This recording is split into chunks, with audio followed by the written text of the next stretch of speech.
सभी को जय श्री राम, राधे राधे। मैं ईशा पुत्र कुमार अरोड़ा जी की अभी जस्ट ये मुझे वीडियो बनानी पड़ रही है। एक्चुअली हुआ क्या है कि मेरे हस्बैंड आज सुबह से आउट ऑफ स्टेशन गए हुए हैं कोई अर्जेंट काम से। वहाँ पर ये कॉल आती है जिसका सबूत और एविडेंस रिकॉर्डिंग हमारे पास है। इन्होंने ये इसकी राहुल बेरी जी की पत्नी और राहुल बेरी जी के बेटे, इसने मेरे पति को यानी कि अपने चाचा को और यानी कि अंजू बेरी ने अपने देवर को धमकी भरी कॉल करी है, जान से मारने की धमकी दी है और ये बोला है कि तू जहाँ है वहाँ से तू वापस नहीं आएगा, आज तू अपनी मौत का बिस्तर तैयार रख। जी हाँ, इसने ये धमकी दी है, अभी रिकॉर्डिंग भी हमारे पास। और इस तरह से ये अब राहुल बेरी जी हमें धमका रहे हैं, राहुल बेरी जी और ये रूमा बेरी जी, ठीक है। ये दोनों सब एक ही थाली के चट्टे हैं, आपको बताया है। अब इनको दिक्कत हो रही है क्योंकि इनके जो शराफत के मास्क थे वो मैंने उतार दिए हैं, तो इनको अब इनसिक्योरिटी फील हो रही है। चलो, बड़ों की लड़ाई हो रही है तो बच्चों का क्या इन्वॉल्वमेंट है बीच में बोलने का, ठीक है। और जो ये बीच में बोल रहा है और ये बोल रहा है इनका बेटा कि तू मेरे बाप को नहीं जानता, वो क्या है। जी हाँ, ये धमकी दे रहा है कि तू मेरे बाप को नहीं जानता कि तू क्या है। ये सही है, मैं बताती हूँ, तेरे बाप को मैं जानती हूँ। तेरे बाप ने भी मुझे ये कहा था कि डीएम दीपक रावत मेरे घर में बैठता है, मैं डीएम दीपक रावत के घर में नहीं बैठता। जी हाँ, अगर आप डीएम थे, मैं दीपक रावत जी से बात करना चाह रही हूँ। आईएएस दीपक रावत जी, जब आप डीएम बने थे, ये तब की बात है, मुझे राहुल बेरी जी ने धमकी दी थी कि मैं डीएम को अपने पास बिठाता हूँ, डीएम मेरे घर में आता है, मैं डीएम के पास नहीं आता। मैं इतनी औकात रखता हूँ कि डीएम जैसे मेरे से तलवे चटते हैं। जी हाँ, मैं झूठ नहीं बोलूँगी, मैं अपने पापा की कसम खा के कह रही हूँ, बिल्केश्वर महादेव की कसम खा के कह रही हूँ, इस व्यक्ति ने मुझे आपके नाम से बहुत टॉर्चर किया है, राहुल बेरी जी ने। अब ये धमकी अभी फिर इसने अपने बेटे को आगे करके और अपनी पत्नी अंजू बेरी को आगे करके मेरे हस्बैंड को धमकी दिलवाई है। मेरे हस्बैंड बाहर गए हुए हैं, उनको जान से मारने की धमकी दे रहे हैं और बोल रहे हैं कि वीडियो क्यों बना रहे हैं। मैं तो वीडियो बनाऊंगी सर, मेरे साथ बहुत गलत हुआ है तो मैं तो बनाऊंगी। अब मैं चुप थी, एक मर्यादा में थी। ये राहुल बेरी जैसे भू माफिया और देह व्यापारी लोग ये मेरी बहन को जब ये ख़राब कर चुके हैं, इन्होंने मेरे पिता की संपत्ति हड़पी हुई है, इन्होंने चार शादी षड्यंत्र करके मेरे को जान से मराने की सारी कोशिश करी थी पड़ोसियों के द्वारा, जिसका मुझे भुगतान कोर्ट में देना पड़ रहा है। मैं कोर्ट में केस लड़ रही हूँ अपना, तो मैं क्या करूं सर।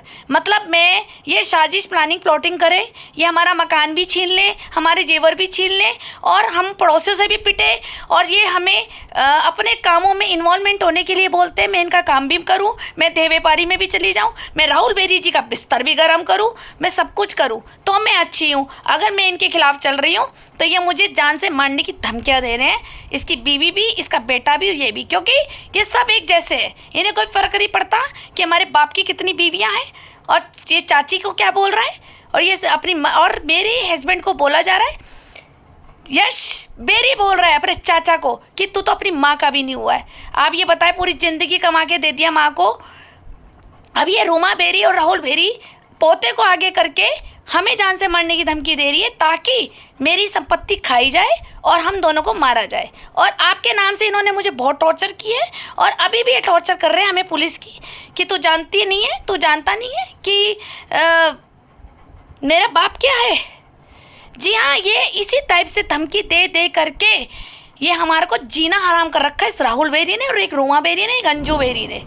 आप मेरी और वीडियोस देख रहे हैं सर, मैं आपको बता रही हूँ, अगर मैं गलत निकल गई तो आप जो भी आप मुझे एक कानून के हिसाब से सज़ा देंगे मैं लूँगी।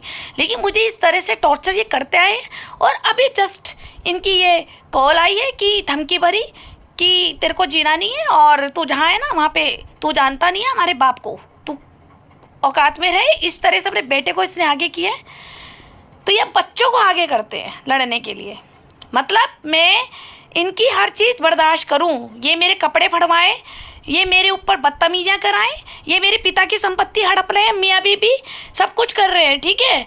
और पड़ोसियों से लड़वाते हैं, पड़ोसियों को बिना बात पे मेरे घर में घुसा करके मेरे पे हमला कराते हैं। और उसके बाद ये फिर अगर मैंने इनका कहना नहीं माना, इसके पति के साथ नहीं सोई, तो अब ये बोलते हैं कि भाई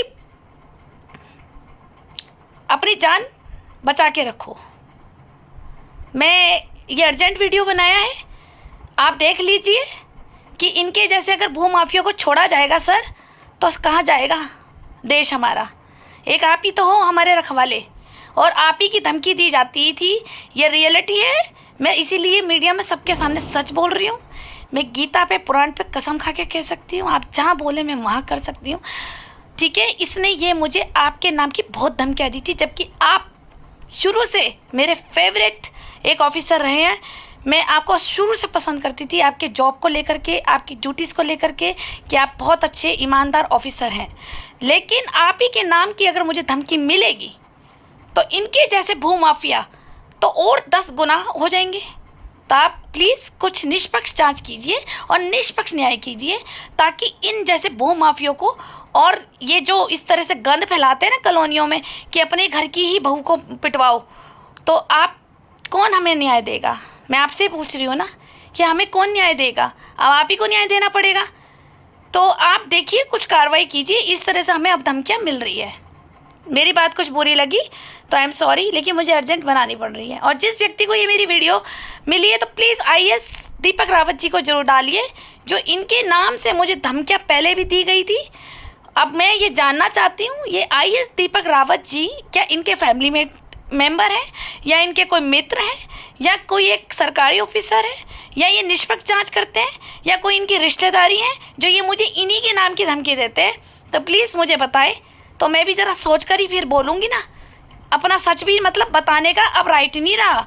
मतलब मैं इस कॉलोनी में पड़ोसियों से टॉर्चर होती हुई आई, जिसमें कि रूमा बेरी, राहुल बेरी और अंजू बेरी ने मेरा जीना हराम कर रखा था, सिवाय यही कि मेरे पिता की संपत्ति मोती बाजार में है और मेरी बहन को इन्होंने गलत कुकर्मों में डाला है, और मैं तीसरी कि मुझे भी डाला जाए ताकि टॉर्चर करके इनकी संपत्ति सारी ली जाए, इसके पति की भी और इसके पिता की भी। मैं इनके जाल में नहीं फंसी और मैं सच डाल रही हूँ, तो इन लोगों को प्रॉब्लम हो रही है। आप निष्पक्ष जाँच कीजिए ना सर, कीजिए ना निष्पक्ष जांच। आपके हाथ में तो बहुत बड़ी कलम है, आप क्यों नहीं कर रहे हैं सर? कीजिए। हमारे जैसी महिलाएं ही इतनी टॉर्चर हो रही हैं, अगर आप हमें न्याय नहीं देंगे तो कौन देगा? मैं आपसे ही रिक्वेस्ट कर रही हूँ सर। धन्यवाद।